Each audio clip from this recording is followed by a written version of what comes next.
Class 10. Break can continue in C.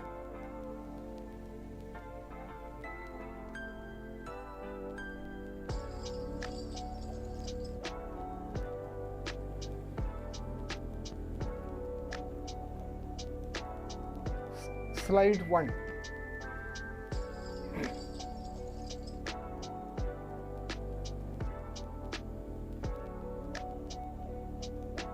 Hello again everyone. Today we are going to discuss two small words that hold big power in C programming: break and continue. They may seem simple, but how and when you use them can make your code smarter, cleaner, and more controlled. By the end of this class, you will not just understand what they do, you will know why and when to use them to solve real problems efficiently. Let us dive in.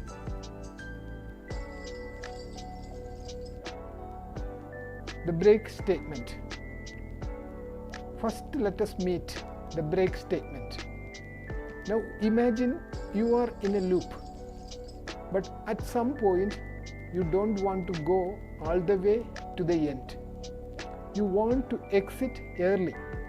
No more iteration, just stop and get out. That is what break does. It immediately stops the loop or switch its in and move the control to the next block of code outside the loop. Use it when a specific condition is met and there is no need to go further. You are inside a switch case and want to prevent fall through. You want your program to be precise and efficient, not waste time in unnecessary repetition. So think of break as your emergency exit. Simple, clean, and direct. Slide 3. The continue statement. Now let us shift gears and meet continue. Sometimes you are in a loop, but you don't want to exit. You just want to skip one iteration. Maybe because the data does not meet your criteria. That is what continue does. It says, skip the rest of this loop body and go back to the top for the next iteration. You are not ending the loop, just avoiding the current step. It is great for ignoring unwanted or invalid inputs, skipping over exceptions, staying in control without quitting the loop. So while break says I am out, continue says skip this, let's move on. Slide 4. Code example.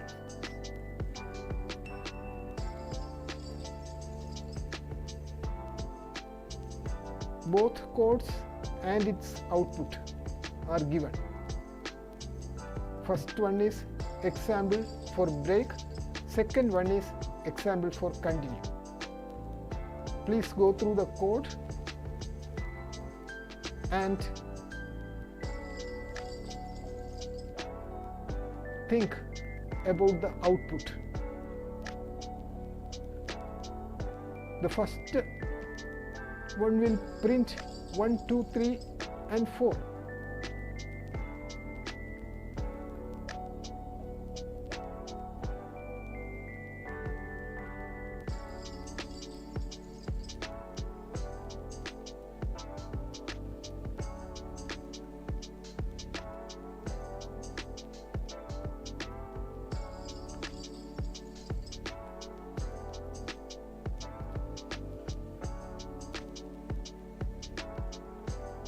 When I hit 5, the loop says I am done.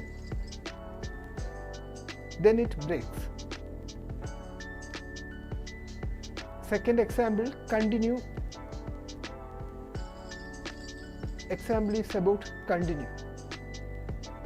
Here I is equal to 3 is skipped. So the output will be 1, 2, there is no 3, 4, 5. So this is continue.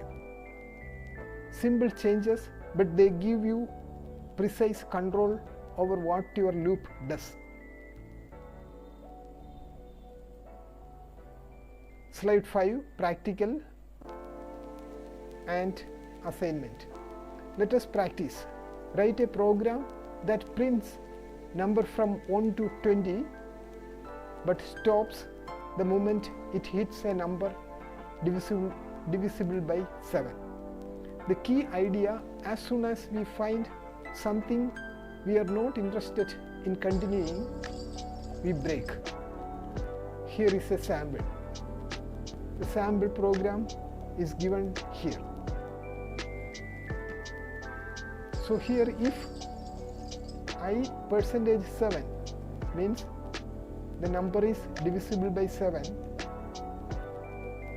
is equal to 0. That means the result, if it is 0, then break. That means if number is divisible by 7, that will break.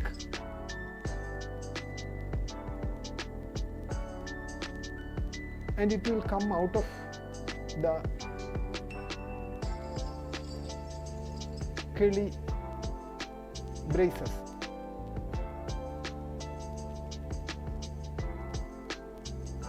So once it finds 7, it ends the loop. Powerful and precise. Slide 6.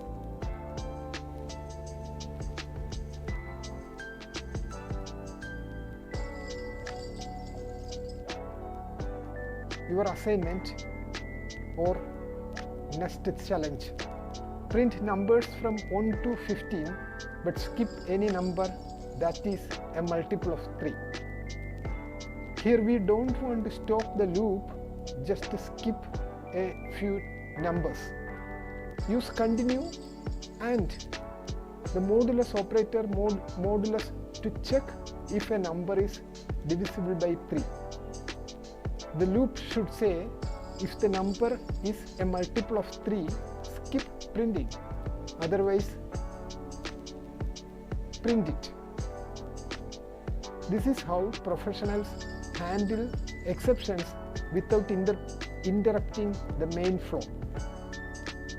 Now the summary, let's bring it all together. Break lets you exit a loop or switch immediately. Continue lets you skip one iteration and move on. Both are essential for writing clean, controlled and intentional code. They make your logic more readable, your program more efficient and your style truly professional. Final thought. Great programmers don't just write loops. They shape the flow, decide when to act and know when to skip. Today you have learned the art of controlling that flow. Now go write some loops and break them or skip them like a pro. Happy coding, and I will see you in the next class.